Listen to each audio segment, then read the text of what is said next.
তো ভিউয়ার্স আসসালামু আলাইকুম, গুপ্তবিদ্যা সন্ধান ইউটিউব চ্যানেলে সবাইকে সুস্বাগতম। আশা করি সবাই ভালো আছেন। তো ঈদ উপলক্ষে তো গুরুর নিষেধ তারপরও দিতেছি। ঈদ উপলক্ষে, শুধুমাত্র ঈদ উপলক্ষে পরি দেওয়া নিষেধ। পরি 378 জনের মতন পরি আছে।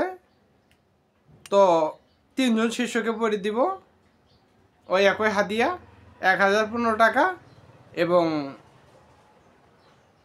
পরি যাওয়ার পরে 1100 টাকা পাঠাই দিবে। তো শুধুমাত্র ঈদ উপলক্ষে, ঈদের পরে আর দিব না, শুধুমাত্র 3 জন শিষ্যকেই দিব, 3টা পরি দিব। তো পরি পাঠাই দিব, দেখতে পারবেন। বহুরূপী, যে কোনো সময় যে কোনো মেয়ে লোকের রূপ ধারণ করতে পারবে, মিষ্টি নিয়ে আসতে পারবে, মানুষ আসার আগে বলতে পারবে কেন আইছে, যে কোনো কাজ করতে পারবে। তো পরিদের তো বলা নিষিদ্ধ, তারপর বলতেছি এদের পাওয়ার অসংখ্য, যা বলার বাইরে। তো যারা নিতে ইচ্ছুক তারা নিতে পারবেন, শুধুমাত্র 3 জন শিষ্যকে দিব, এর ব্যতীত আর কাউকে দিব না। তো সবাই ভালো থাকবেন, সুস্থ থাকবেন। আসসালামু আলাইকুম।